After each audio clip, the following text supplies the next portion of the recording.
ಆ ದಿನಕ್ಕಾಗಿ 500 ವರ್ಷದಿಂದಲೂ ಕಾಯ್ತಿದ್ರು. ಆ ಸಂಭ್ರಮಕ್ಕಾಗಿ 5 ಶತಮಾನ ಹೋರಾಡಿದ್ರು. ಕೊನೆಗೂ ಆ ಕ್ಷಣ ಬಂದೇ ಬಿಟ್ಟಿದೆ. ನಾಳೆ ಬೆಳಗಾಗ್ತಾ ಇದ್ದಂತೆ ರಾಮನೂರು ಅಯೋಧ್ಯೆ ಐತಿಹಾಸಿಕ ಕ್ಷಣಕ್ಕೆ ಸಾಕ್ಷಿಯಾಗಲಿದೆ. ಭವ್ಯ ರಾಮ ಮಂದಿರ ಉದ್ಘಾಟನೆ ಆಗಲಿದೆ. ಅಷ್ಟಕ್ಕೂ ಎಷ್ಟು ಗಂಟೆಗೆ ಮುಹೂರ್ತ ಇದೆ, ಎಷ್ಟು ಸೆಕೆಂಡ್ನಲ್ಲಿ ಪೂಜೆ ಆಗುತ್ತೆ ಅನ್ನೋ ಡೀಟೇಲ್ಸ್ ಇಲ್ಲಿದೆ.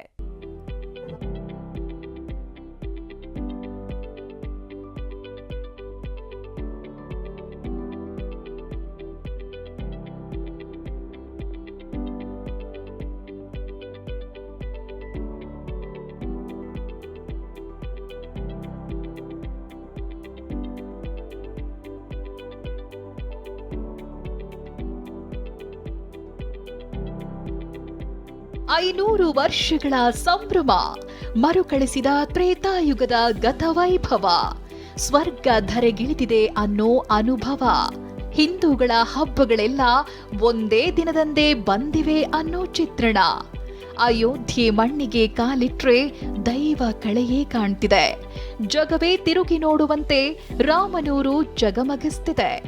ಮಹಾವಿಷ್ಣುವಿನ ಅವತಾರ, ಅಸುರ ಸಂಹಾರಿ ರಾಮ ತವರಿಗೆ ಮರಳಲು ಕೆಲವೇ ಕೆಲ ಗಂಟೆಗಳಷ್ಟೇ ಬಾಕಿ ಉಳಿದಿದೆ. ಶತಮಾನಗಳ ಸಂಭ್ರಮ, ತ್ರೇತಾಯುಗದ ಗತವೈಭವ. ರಾಮನ ಮೂರ್ತಿ ಪ್ರಾಣ ಪ್ರತಿಷ್ಠಾಪನೆಗೆ ಕ್ಷಣಗಣನೆ, ಅಯೋಧ್ಯೆ ಜಗಮಗ.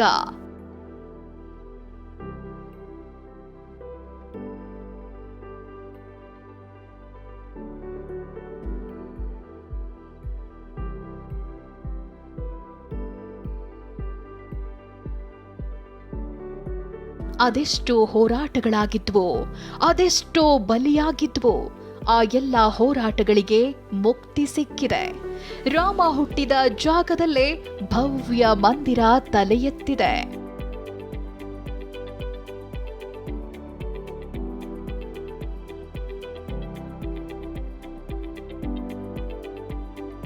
ನಾಳೆಯ ದಿನ ಇತಿಹಾಸದ ಪುಟ ಸೇರಲಿದೆ. ಜನವರಿ 22 ಚರಿತ್ರೆ ಸೃಷ್ಟಿಸುತ್ತೆ. ಕಾಯುವಿಕೆ, ಕಾತರತೆ, ಕುತೂಹಲಕ್ಕೆ ನಾಳೆ ತೆರೆ ಬೀಳಲಿದ್ದು ಭವ್ಯ ಮಂದಿರ ಸೇರಿರೋ ಬಾಲರಾಮನಿಗೆ ನಾಳೆ ದೈವ ಕಳೆ ಬರಲಿದೆ. ಕರುನಾಡ ಶಿಲೆಯಲ್ಲೇ ಒಡಮೂಡಿರೋ ಬಾಲರಾಮನ ವಿಗ್ರಹಕ್ಕೆ ಜೀವ ಬರಲಿದೆ. ಮಧ್ಯಾಹ್ನ 12:20 ಪೂಜೆ ಆರಂಭ. 84 ಸೆಕೆಂಡ್ನಲ್ಲೇ ಬಾಲರಾಮನಿಗೆ ಪ್ರಾಣ ಪ್ರತಿಷ್ಠಾಪನೆ. ನಾಳೆ ಮಧ್ಯಾಹ್ನ ಸರಿಯಾಗಿ 12:20 12:55 ಬಾಲರಾಮನ ಪ್ರಾಣ ಪ್ರತಿಷ್ಠಾಪನೆ ನೆರವೇರಲಿದೆ. ಅದರಲ್ಲೂ ಈ ಅವಧಿಯ 84 ಸೆಕೆಂಡ್ನಲ್ಲೇ ಬಾಲರಾಮನ ಮೂರ್ತಿಗೆ ಪ್ರಾಣ ಪ್ರತಿಷ್ಠಾಪನೆಯಾಗಲಿದೆ. ನಾಳಿನ ಆ ಪೂಜೆ ಹೇಗಿರುತ್ತೆ ಅನ್ನೋದನ್ನೇ ತೋರಿಸ್ತೀವಿ ನೋಡಿ.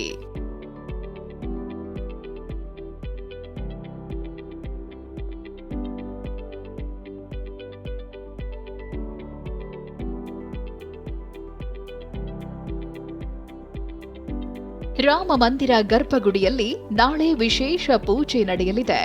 ಬೆಳಗ್ಗಿನಿಂದ ಹೋಮ ಹವನ ನಡೆಯಲಿದ್ದು ಮಧ್ಯಾಹ್ನ 12:05 12:55 ಮುಹೂರ್ತದಲ್ಲೇ ಪೂಜೆ ನಡೆಯಲಿದೆ.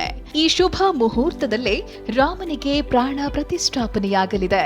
ಅದರಲ್ಲೂ 12:29 12:30 ನಡುವಿನ 84 ಸೆಕೆಂಡ್ನಲ್ಲೇ ಪ್ರಾಣ ಪ್ರತಿಷ್ಠಾಪನೆಯ ಪ್ರಮುಖ ಪೂಜೆ ನೆರವೇರಲಿದೆ. ಇನ್ನು ಪ್ರಾಣ ಪ್ರತಿಷ್ಠಾಪನೆಯಲ್ಲಿ ಪ್ರಧಾನಿ ಮೋದಿ ಯಜಮಾನರಾಗಿ ಭಾಗಿಯಾಗಲಿದ್ದು, ಪ್ರಧಾನಿ ಜೊತೆ ಇನ್ನೂ 15 ದಂಪತಿ ಯಜಮಾನರಾಗಿ ಇರಲಿದ್ದಾರೆ. ದೇಶದ ವಿವಿಧ ರಾಜ್ಯದ ದಲಿತ, ಬುಡಕಟ್ಟು, ಒಬಿಸಿಗೆ ಸೇರಿದ ದಂಪತಿ ಪಾಲ್ಗೊಳ್ಳಲಿದ್ದು, ಕರ್ನಾಟಕದಿಂದ ಕಲಬುರಗಿಯ ಲಿಂಗರಾಜ್ ವಾಸವರಾಜ್ ಅಪ್ಪ ಸಹ ಭಾಗಿಯಾಗಲಿದ್ದಾರೆ. ಹೂವುಗಳಿಂದ ಅಲಂಕಾರ, ದೇವಲೋಕದಂತೆ ಸಿಂಗಾರ. ರಾಮ ಮಂದಿರದ ಮುಖ್ಯ ದ್ವಾರ, ದೇಗುಲದ ಪ್ರಾಂಗಣ, ಗರ್ಭಗುಡಿ ಸೇರಿದಂತೆ ದೇಗುಲದ ಎಲ್ಲಾ ಕಡೆಗಳಲ್ಲಿ ವಿವಿಧ ಹೂ ಹಾಗೂ ಹಣ್ಣುಗಳಿಂದ ಅಲಂಕಾರ ಮಾಡಿದ್ದಾರೆ. ಕರ್ನಾಟಕ, ತಮಿಳುನಾಡು, ಮಹಾರಾಷ್ಟ್ರ, ಕೋಲ್ಕತ್ತಾ ಸೇರಿ ದೇಶದ ವಿವಿಧ ಭಾಗಗಳಿಂದ 2,50,000 ಕೆಜಿ ಹೂವು ತರಲಾಗಿದೆ. ಕಮಲ, ಗುಲಾಬಿ, ಮಲ್ಲಿಗೆ ಮತ್ತು ಸೇವಂತಿ ಹೂವುಗಳಿಂದ ಶೃಂಗಾರ ಮಾಡಲಾಗಿದೆ.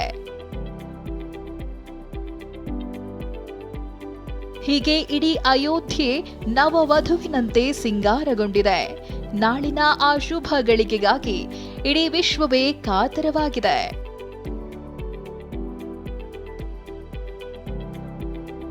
ಹರೀಶ್ ಜೊತೆ ಪ್ರಬೋಧ್, ಟಿವಿ9 ಅಯೋಧ್ಯೆ.